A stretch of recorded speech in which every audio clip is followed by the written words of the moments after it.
श्री शिवा नमस्तुभ्यम दोस्तों। गुरु प्रदोष व्रत के दिन इस दिव्य कथा का श्रवण करने से भक्तों के जीवन के सभी संकट दूर हो जाते हैं। तो आइए इस मंगलमय कथा का श्रवण करते हैं और भगवान शिव और देव गुरु की कृपा से अपने जीवन को सार्थक बनाते हैं। तो एक बार देवराज इंद्र और वृत्तासुर की सेना में भीषण युद्ध हो गया। देवताओं ने दैत्य सेना को पराजित करके नष्ट भ्रष्ट कर डाला। यह देखकर वृत्तासुर अत्यंत क्रोधित हो गया और स्वयं युद्ध करने के लिए तत्पर हुआ। आसुरी माया से उसने विकराल रूप धारण कर लिया और सभी देवतागण उसको देखकर भयभीत हो गए। तब गुरुदेव बृहस्पति के शरण में सारे देवता जा पहुँचे। बृहस्पति जी बोले, पहले मैं तुम्हें वृत्तासुर का वास्तविक परिचय दे देता हूँ। वृत्तासुर बहुत बड़ा तपस्वी और कर्मनिष्ठ है। अपने गुणों से, तपस्या के गुणों से गंधमादन पर्वत पर उसने घोर तपस्या कर शिवजी को प्रसन्न किया। पूर्व समय में वह चित्ररथ नाम का एक राजा वहाँ रहता था। एक बार वह अपने विमान से कैलाश पर्वत पर चला गया। वहाँ शिवजी के वाम अंग में माता पार्वती को विराजमान देखकर वह उपहास करता हुआ बोला, हे प्रभु, मोह माया में फंसे होने के कारण हम तो स्त्रियों के वशीभूत रहते हैं, किंतु देवलोक में ऐसा कभी दिखाई नहीं दिया कि कोई स्त्री आलिंगनबद्ध होकर सभा में बैठी रहे। चित्ररथ के यह वचन सुनकर सर्वव्यापी भगवान शिव हंसकर बोले, हे राजन, मेरा यह व्यवहारिक दृष्टिकोण अलग है। मैंने मृत्युदाता कालकूट महाविष का पान किया है, फिर भी तुम साधारण जन की तरह मेरा उपहास उड़ा रहे हो। इतना कहने के बाद भी भगवान शिव मौन हो गए और मुस्कुराते रहे। किंतु देवी पार्वती को बहुत क्रोध आया और वह क्रोधित होकर चित्ररथ से बोली, अरे दुष्ट, तूने सर्वव्यापी महेश्वर के साथ ही साथ मेरा भी अपमान किया है और उपहास उड़ाया है। इसलिए मैं तुझे वह शिक्षा दूंगी कि फिर से तू ऐसे संतों के उपहास का दुस्साहस नहीं करेगा। अब तू दैत्य स्वरूप धारण कर विमान से नीचे गिर। मैं तुझे श्राप देती हूँ। देवी पार्वती के इस श्राप से चित्ररथ राक्षस योनि को प्राप्त हो गया और त्वष्टा नामक ऋषि के श्रेष्ठ तप से उत्पन्न हो गया। फिर वृत्तासुर जाकर वो बन गया, उसमें आसुरी गुण आ गए। देवता गुणों को आगे बताते हुए गुरुदेव बृहस्पति जी बोले, देवता गण आप सभी इस बात को ध्यान से सुने कि वृत्तासुर बाल्यकाल से ही शिव भक्त रहा है। इसलिए हे इंद्र, तुम बृहस्पति प्रदोष व्रत करो, भगवान शंकर को प्रसन्न करो। तब देवराज ने गुरुदेव की आज्ञा का पालन किया और बृहस्पति प्रदोष व्रत किया। इस व्रत के प्रभाव से देवराज इंद्र ने शीघ्र ही वृत्तासुर पर विजय प्राप्त कर ली और फिर देवलोक में पहले की तरह शांति छा गई।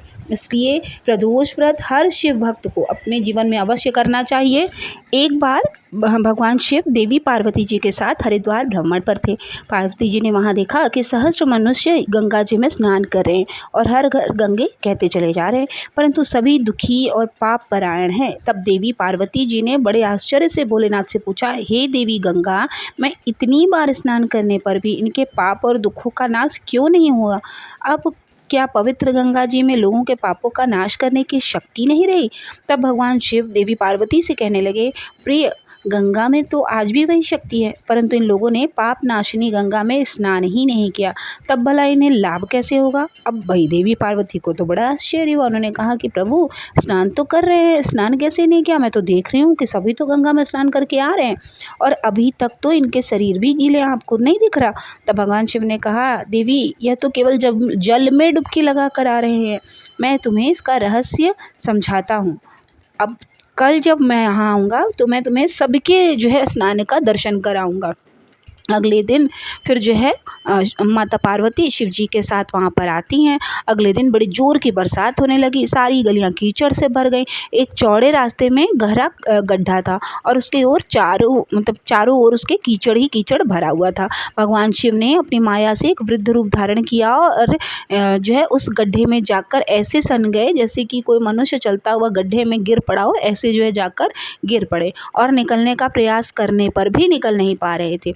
तो भगवान शिव ने देवी पार्वती को गड्ढे से थोड़ी दूर यह समझा कर बिठा दिया कि देखो, आप लोगों को सुनो सुनो कहकर पुकारना, फिर कहना कि मेरे वृद्ध पति अचानक गड्ढे में गिर पड़े हैं, कोई पुण्य आत्मा है तो इन्हें निकाल कर इनके प्राण बचाए और मुझ अबला की सहायता करे। भगवान शिव ने जब ऐसा कहा तो माता पार्वती ने वैसी ही एक्टिंग करनी शुरू कर दी। माता ने कहा कि और तुम सबसे ये भी कह देना कि मेरे पति सर्वथा निष्पाप हैं, इन्होंने अपने जीवन में कोई पाप कभी भी नहीं किया, इसलिए इन्हें सिर्फ वही छुएगा जो स्वयं निष्पाप हो। अगर आपने अपने जीवन में एक भी कोई पाप किया है, छोटे से छोटा पाप तक नहीं किया हो, तो मेरे पति को हाथ मत लगाइएगा, नहीं तो हाथ लगाते ही वो भस्म हो जाएंगे। तथास्तु कहकर देवी पार्वती जी गड्ढे के किनारे जो है जाकर बैठ गई और फिर से आने जाने वाले लोगों को भगवान शिव की सिखाई हुई बातें कहने लगी। उधर गंगा जी में नहाकर लोगों के समूह आ रहे थे। एक सुंदर युवती को यूं दलदल के पास बैठी देखकर कई लोगों के मन में पाप आ गया।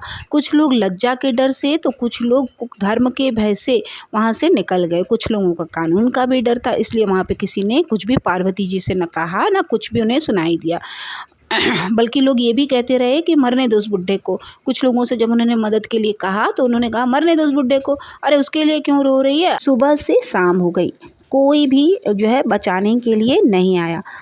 तो भगवान शिव ने देवी पार्वती से कहा, देखो आया कोई सच्चे हृदय से गंगा जी में नहाने वाला तभी जो है अपने आप को निष्पाप मान सकता है जब वो मन से खुद को मान चुका हो कि उसके सारे पाप धुल चुके हैं। तभी कुछ देर बाद एक जवान जो है आया, हाथ में लोटा लिया हुआ था, हर हर गंगे कहता हुआ वहाँ से निकल रहा था। देवी पार्वती ने उससे भी वही बात कही। उस नवयुवक का हृदय करुणा से भरा हुआ था। उसने भगवान शिव को उस गड्ढे से निकालने की तैयारी की। तभी देवी पार्वती ने उसे रोका और कहा कि भाई अगर तुम पूरी तरह से निष्पाप हो तभी मेरे पति को छूना, क्योंकि अगर तुमने ज़रा भी पाप किया होगा तो मेरे पति को छूते ही तुम भी भस्म हो जाओगे और मेरे पति को तो कोई बचा नहीं पाएगा, वो अलग से। लेकिन उस नवयुवक ने बिना कोई संकोच के दृढ़ निश्चय के साथ माता पार्वती से कहा, माता मेरे निष्पाप होने में आप क्यों संदेह कर रही हैं और आपको क्यों हो रहा है संदेह? आपको नहीं दिखता कि मैं अभी अभी गंगा जी में स्नान करके आया हूँ। गंगा जी में गोता लगाने के बाद कभी भी पाप नहीं रहता है, सब धुल जाता है। भला तो आपके पति को भी जो है मैं यहाँ से तुरंत निकाल पाऊंगा, ना वो भस्म होंगे ना मैं भस्म होऊंगा। कहते ही उस नवयुवक ने वृद्ध को गड्ढे से बाहर निकाल दिया।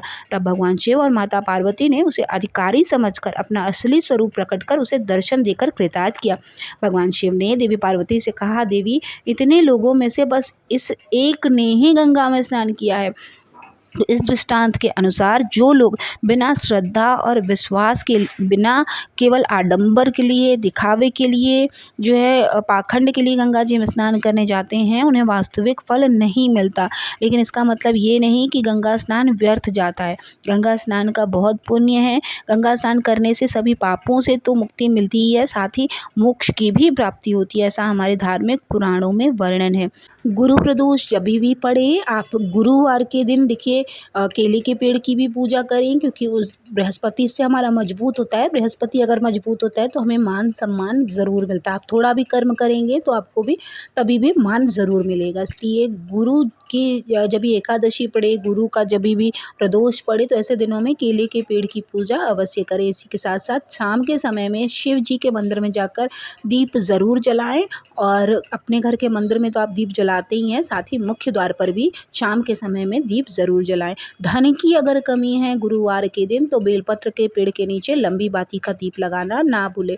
तो आई होप कि आप सभी के लिए वीडियो बहुत यूज़फुल रही होगी। वीडियो अगर आपको अच्छी लगी हो, कहानी पसंद आई हो, तो कमेंट बॉक्स में हर हर महादेव, साथ ही चैनल को जो है सब्सक्राइब ज़रूर कर लीजिएगा, ताकि आपको बेल नोटिफिकेशन सबसे पहले मिल सके। मिलेंगे नेक्स्ट वीडियो में, तब तक के लिए ओम नमः शिवाय, जय माता दी।